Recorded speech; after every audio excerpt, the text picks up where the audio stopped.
Clemson at 3-4 in the ACC. Tied at 63. Roach, so good beyond the three-point line. At least when he's perfectly healthy. At 46%. Shot clock to 7. Filipowski looking for help. Shot clock down to 3.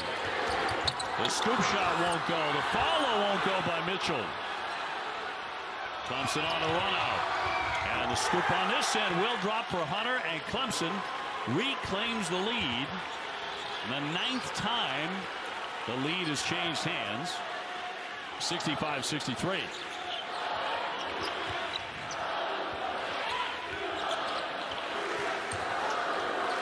Filipowski off the fake. Banging into Hall again, and another whistle, and another one. And now P.J. Hall has 4 fouls, so the both are marquee big men with 4 fouls. Which of these guys is going to be able to stay on the floor down the stretch as our guy Tyrese Proctor steps in from the three-point line and is unable to finish it. But however, Chase. And a big sophomore, 7 feet, 250 pounds, will drop in the first one.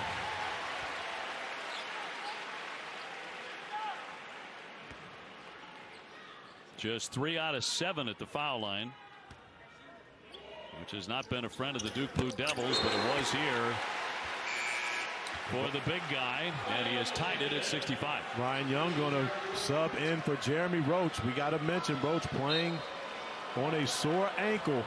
So Jon Scheyer going offensive, defensive substitutions. And going big here. And Shefflin. Back for Hall. Girard flips it up and hits 2. He's had a solid second half, hasn't he? He absolutely has. Also made 2 3-pointers, which ties him for Dennis Scott for 3rd all-time in ACC history with 351 threes.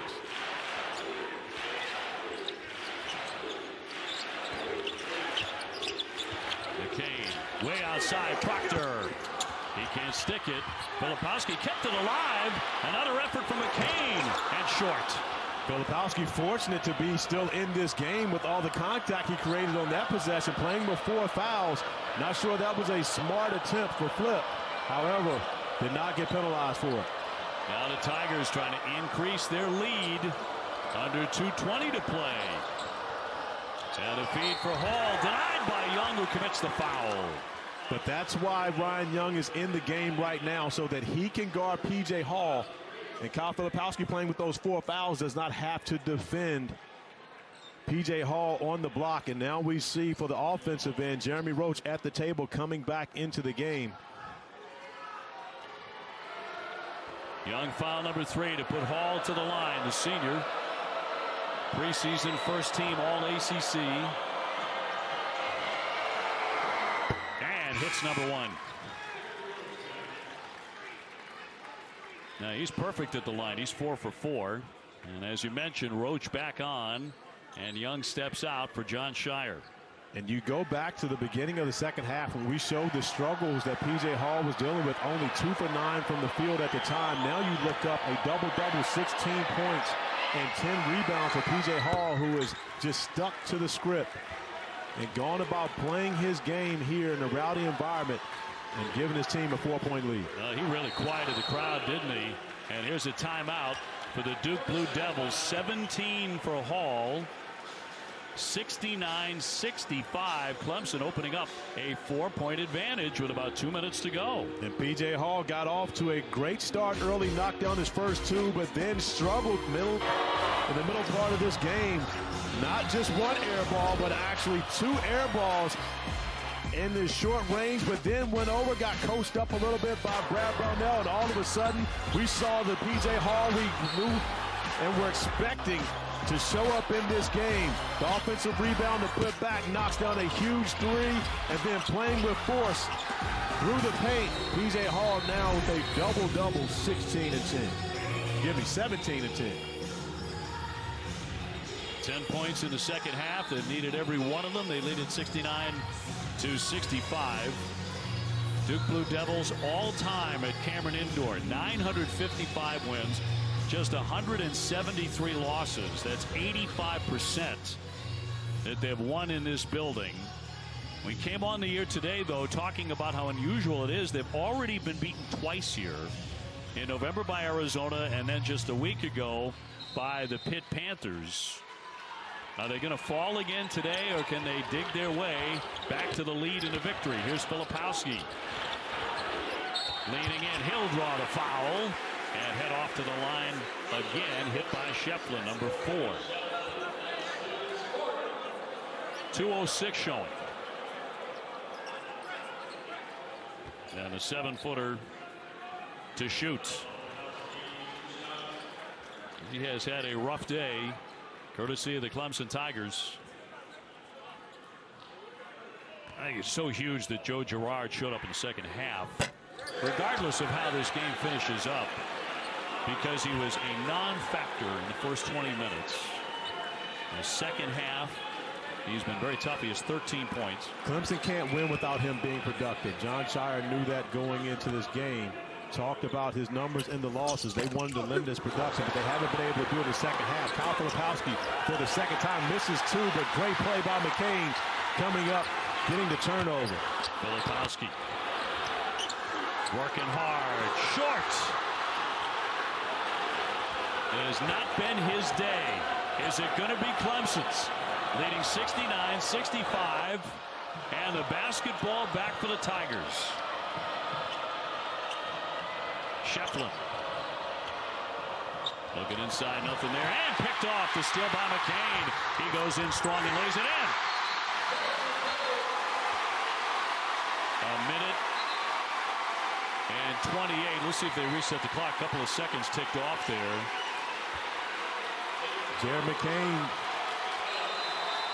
21 points, scored 20 in the loss here against Pittsburgh. And he's been the star of this second half for the Blue Devils. Here's Girard now, 1:19 to go. Clemson by 2.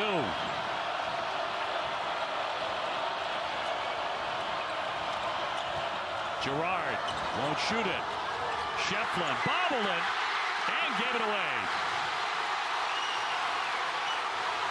1 minute to play.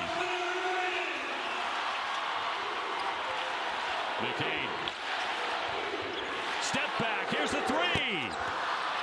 Rebound tipped by Filipowski. He went for the save and saved it back to Clemson. Clark. Hunter gives it up. Smart play by Clemson. Don't force anything. Use as much shot clock as you can. I would expect to see the basketball in the hands of P.J. Hall right now. Mark Mitchell trying to defend him. That's a tough matchup for Mitchell. 8 to shoot it. Entry pass knocked away by Mitchell. A steal for Duke. 20 seconds to go. And a timeout with 19.2. John, he's going to throw a bigger lineup onto the floor. And you look at the size of the guards with Hunter and Beadle out there, much bigger in stature than Girard. Roach gets it in. Filipowski heading for the lane on the spin. Hit, made it! He hit the shot! And fouled as well! With 15.2 to go.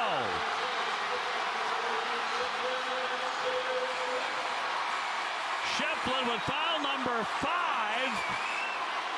And somehow the 7-footer got it to go. This is what you respect about Kyle Filipowski. Regardless of the way the evening has gone for him thus far, still finds a way to go out and make a play for his team. Only his second field goal of the game, but it was a huge one for the Blue Devils as it ties the score at 69, an opportunity to give them the lead at the free throw line. Remember, Corey, he's only 4 for 10 at the line. It has been a fierce struggle today.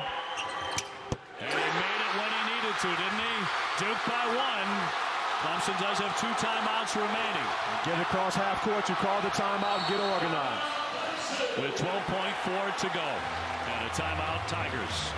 No, similar to what we saw from the Blue Devils, you do the same thing on the other end of the floor. P.J. Hall is their guy. That's who they followed all season long. So you want to make sure that you give him an opportunity to be able to make the play, but you want Joe Girard back on the floor now as a floor spacer to be the guy that you're going to give an opportunity when P.J. Hall makes a play. This one's a dandy. Oh, we've had a lot of fun here today. Clemson has not won here since 1995. Down by 1 with 12.4 seconds to go. Here's a look at the standings inside the conference. North Carolina, an impressive win today as they have ripped off 10 straight. They're 9-0 in conference play. Duke right behind him. Of course, North Carolina and Duke will meet next weekend, next Saturday. But Clemson coming into this game, one of the teams with the best non-conference resumes in ACC play. This win would go a long way for them in their tournament resume come March. Well, it's been a tremendous second half. As mentioned, Clemson does have the possession arrow. They're down to 1 timeout. Duke out of timeouts.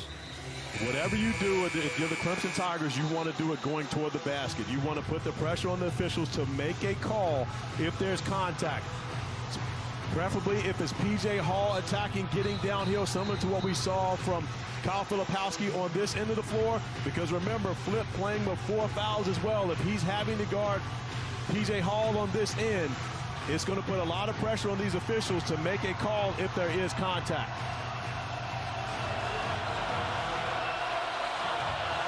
So caught to get it in right in front of the Crazies.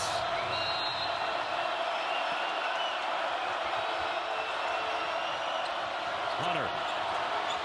Hall working on Filipowski. In the lane and draws the foul with 7.4 seconds. That's what you want.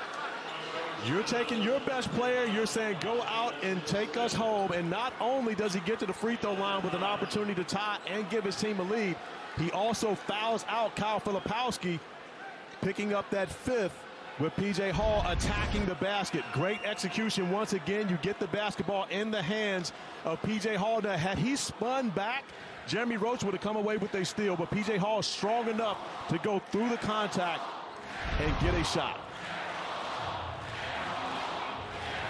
Oh, by the way, perfect at the line. He is 5 for 5. This game, Ian Shefflin out of the game for Clemson, which is huge.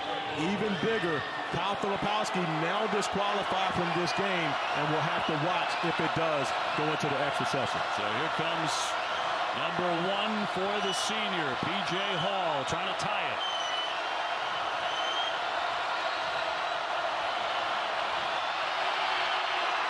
And he does at 70. And now for the lead. Another offensive defensive substitution. Godfrey coming into the game for Joe Girard. The Duke Blue Devils out of timeouts. The 6'10 P.J. Hall can put the Clemson Tigers in front. He has 18 points.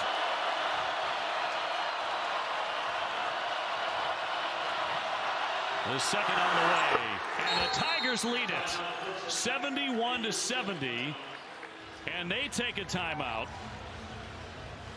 7.4.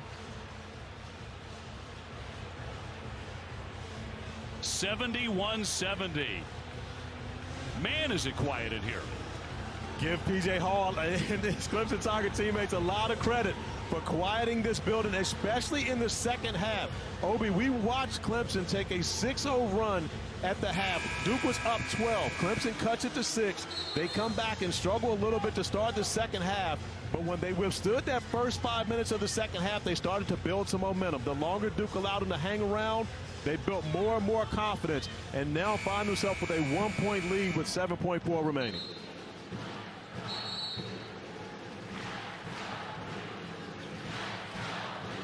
So here we go out of the timeout. 7.4 on the clock. Clemson by a point at Duke.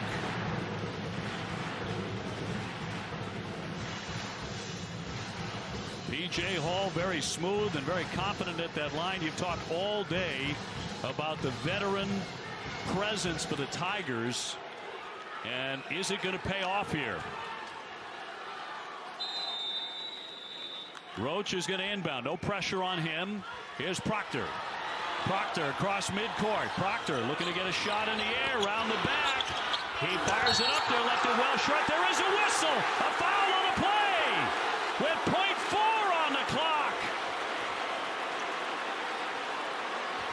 My goodness. With the clock winding down, getting inside a second .4, and a foul here against Josh Beadle and the Tigers. But this is the reason why you want to go to the basket. You don't want to settle. And there's a lot of contact on there. That's a foul, OB. You look at the left arm of Beadle. It makes contact with the right arm of Tyrese Proctor as he's shooting the basketball. That's a good call. That's a foul. And Proctor now has the pressure on him to go to the free throw line and see if he can win this game. And the officials, Bert Smith, Lamar Simpson, Tommy Morrissey, also going to the monitor to see if maybe more time needs to be put on the clock here. Less than half a second. Proctor, by the way, a 72% foul shooter. Take another look as he went around the back. And you look at the contact. The right arm of Tyrese Proctor as he goes to shoot the basketball. Beadle gets contact on that right arm, throwing off that shot. That is the right call. So this will be 2 shots for Tyrese Proctor, the sophomore from Sydney, Australia. As he draws the foul, they have set the clock at 1 second remaining. And let's also remember, although Proctor is 2 for 2 at the line, Duke 19 of 31 at the free throw line. They've lost a lot of points at the free throw line throughout this game. So Proctor to shoot 2. He hits number 1 to tie the game. And another one coming to put Duke in front. What a finish to this one.